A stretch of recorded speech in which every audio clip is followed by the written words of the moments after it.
So moments ago at the White House, Joe Biden took a stand, saying clearly and loudly that George Floyd must get justice and that Derek Chauvin should be found guilty. Spent time with him. I spent time with his little daughter, Gianna. You should see this beautiful child.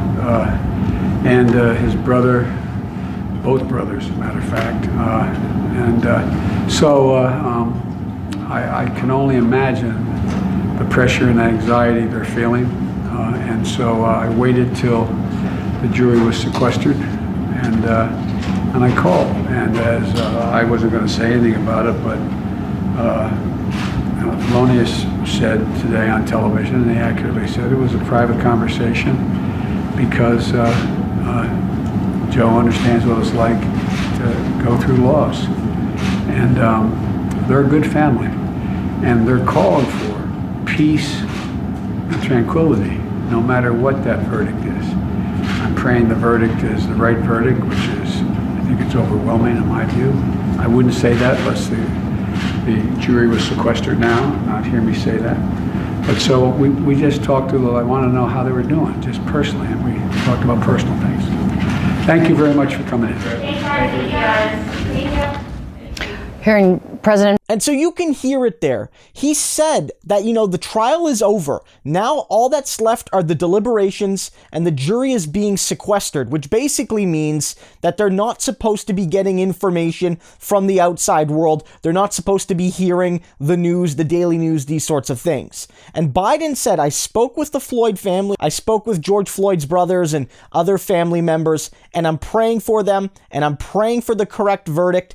And I'm saying that the evidence is overwhelming. And I think this is important to hear. It's not going to have a bearing on the trial. And I think that's important because the president shouldn't necessarily have bearing on the trial. But it's good to see Joe Biden make it clear that Derek Chauvin should be found guilty, that the morals and the evidence of the case clearly side against him, and that what he did on that day to George Floyd was inexcusable, and it was criminal, and he must face criminal consequences. And I think it's very, very monumental to have the president take a stand here. Take a stand in favor of Black humanity. Take a stand in favor of police accountability. Take a stand in favor of basic civil rights and liberties and dignity for Black people. And I think that's crucial. Now, you're already seeing conservatives very angry about this. People like Jenna Ellis, Donald Trump's former lawyer, she was one of the people on his team,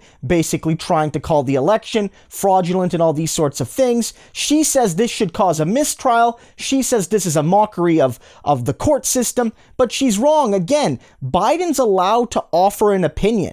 Biden's not threatening anything if the decision goes another way. And as I noted, and as Biden noted, he was very deliberate about when he spoke and how he spoke. He respects the role of the jury, but he knows, as we all do, and conservatives will never admit this, but they know it too, that a man was murdered on that day, and a police officer did the killing. There's no doubt about it. So good on Biden for saying this. Good on Biden for doing it the correct way. I don't always praise Joe Biden, but he's right here.